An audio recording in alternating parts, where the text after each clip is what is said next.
Oi pessoal, estamos de volta e no caso, né, nós vamos dar continuidade a essa unidade 6, certo? É uma aula para o nono ano. Então vamos lá estudar agora as partes da crônica jornalística. No vídeo anterior nós vimos a respeito de crônica jornalística, né, do que se trata. Eu caracterizei, né, conceituei alguns pontos a respeito desse tipo de texto. E agora nós vamos ver o que? Nós vamos trabalhar as partes da crônica jornalística, certo? Então vamos lá.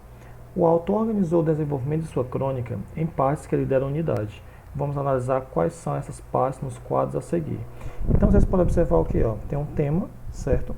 Tem a ancoragem, ok? Então vamos trabalhar cada um desses pontos explicando ponto a ponto. Então, tema. Todo texto deve se apoiar em um tema principal. Isso aí nós já sabemos, né? Existe o que? Um tema principal.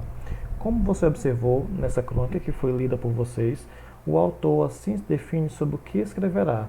O tema de hoje são as palavras que portam o prefixo des, começando com as inventadas, mas não se esgotando nelas. Então vocês têm que saber o quê? Que aqui, né, nesse texto que vocês leram, existe um tema principal que foi comentado, que foi falado, que foi abordado, certo? E o autor, ele próprio, ele definiu, né, sobre o que ele iria escrever. Na verdade, falou do prefixo, né, que eu comentei com vocês, que é um morfema, que é colocado antes do radical, né, da palavra, certo? E também falando assim, ó, começando com as inventadas. Então, vocês têm que lembrar de quê? De que palavras inventadas tem um nome para isso. Nós chamamos de neologismo, certo? Palavras que são criadas pelo autor, que elas não estão contidas ali no dicionário, que foi inventado somente para aquele contexto, para aquele texto, nós a chamamos de quê? De neologismo, certo? Então isso é o que? Tema. É a parte principal, né? É o tema principal que vai ser abordado. Todo texto vai ter esse tema principal, né, que nós vamos falar. A ancoragem. Parte desenvolvida para introduzir o leitor no assunto a ser tratado no texto. De maneira geral, pode ser produzida com base em um saber partilhado ou um conhecimento comum entre as pessoas, informações, dados históricos, estatísticas, etc. Citação de alguém que tem credibilidade, ou seja, um especialista no assunto tratado. Então essa coragem vai se tratar de quê? Que é a parte do desenvolvimento mesmo do texto, né? Como vocês vão poder ver aqui, ó. Desenvolvimento. A crônica foi desenvolvida com base na observação de um detalhe do título de uma encenação. A partir desse detalhe, o autor amplia suas observações ao considerar o uso do prefixo des para fundamentar seus posicionamentos, né? Ele apresenta argumentos. Então, no desenvolvimento vai ter o que? A questão dos argumentos. E a ancoragem é o que? São aqueles pontos que vai fazer o que? Que ele vai trabalhar, ele vai desenvolver o texto através dessa ancoragem, né? Que são que os argumentos. E esses argumentos, claro, vai dar mais força, né, ao conteúdo que está expondo ali para o leitor. E a conclusão, como nós já sabemos, que é o que? Há um trecho na crônica em que pode ser considerada a conclusão do autor, a respeito de todas as ideias lançadas em torno do prefixo des. Então aqui nós estamos trabalhando aqui as partes do texto que foi lido por vocês, certo? Então houve o que? A introdução, né, como eu chamo aqui no início de tema, é aquele momento inicial, vai trabalhar o tema principal. Ele, no caso, mostrou já para o leitor do que ele iria escrever naquele texto. A ancoragem são as informações básicas, os dados históricos, as estatísticas, a citação de alguém que tenha credibilidade, claro, né?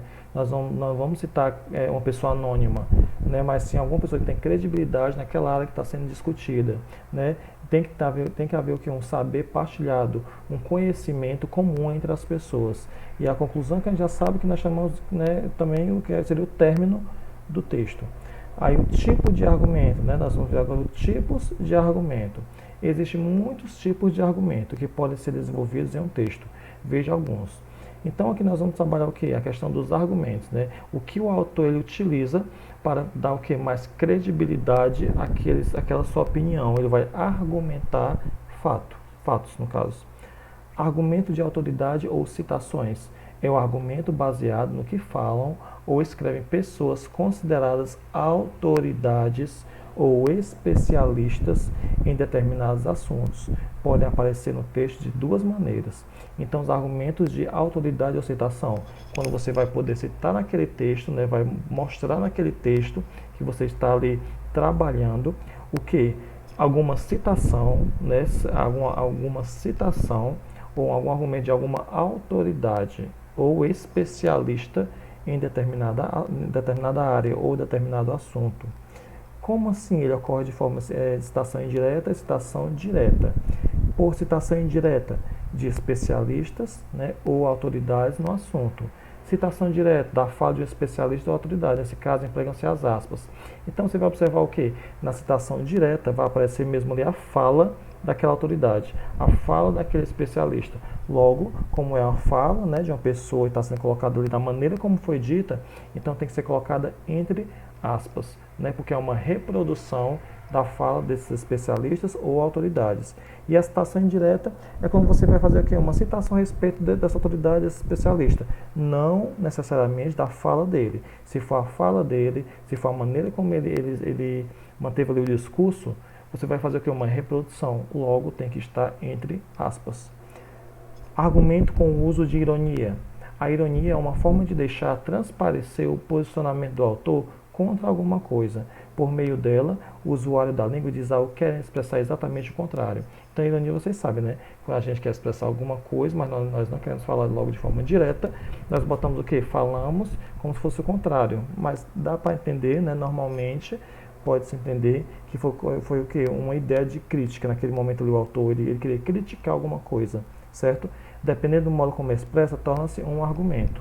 A ironia também pode se tornar um argumento, dependendo da maneira como ela está sendo colocada naquele texto. E aqui, os argumentos inconsistentes, apelo emocional, que não é bom ter no texto de vocês, né? Apelar para os sentimentos do interlocutor em relação a filho, mãe, medo, sonho, etc.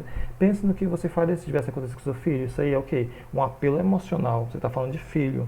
Então não é interessante você colocar isso no texto de vocês, certo? Porque pode comprometer a escrita de vocês, o texto de vocês.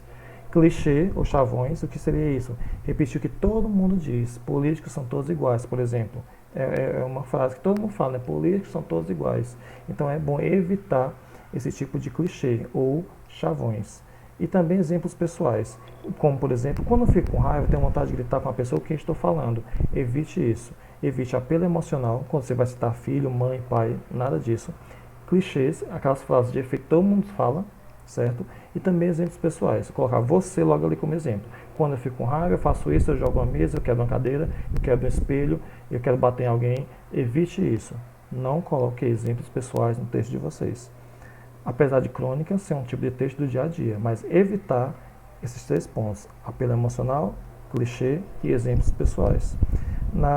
No seguinte, né, na 225, vocês já sabem que deve ser feito aqui, é somente encaixar essas palavras, esses vocábulos nesses quadradinhos aí cinzas. Depois, né, tem um conversa em jogo, como eu já sempre falo, se estivéssemos em sala seria outra coisa, porque nós iríamos poder o que? Debater. Aqui no caso da 227 vai existir outro tipo de linguagem que sempre é colocado no livro, nesse caso tirinhas, né, não é aquele texto mesmo em prosa, mas sim por tirinha, que vai haver também aqui alguns itens, né, para você responder. A intertextualidade, que já não é uma nomeação também, o que é incomum para vocês. A intertextualidade é o que? Quando você vai criar alguma coisa e você pega algo que já foi criado por algum autor. Ou seja, inter é o que? Algo que vem de fora, né? Textualidade é um texto. Você sabe que texto pode ser tanto imagem como escrita. Então, a intertextualidade é o que? É um texto que foi trago de fora. Foi trazido de onde? De fora. Então, nesse caso, de fora que eu digo, não é internacional, não. Por outras pessoas que já colocaram essas ideias, essas imagens em prática em algum momento. Aqui vocês vão observar muito bem, ó. Observem que essa tela aqui que eu estou circulando é de 1899 e essa aqui é de 1995. Ou seja, essa aqui não é da Rosinha, do Chico Bento, ela teve como base uma outra obra, que é o que? O Violeiro de Almeida Júnior, de 1899, né? Então, vocês puderam observar o que? Que essa criação aqui, ela teve o que? Como base um quadro anterior. Como nesse caso aqui também nós podemos ver na 229, mesma coisa.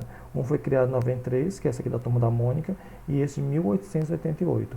Então, este aqui de 1888, ele serviu como base para fazer o da Turma da Mônica.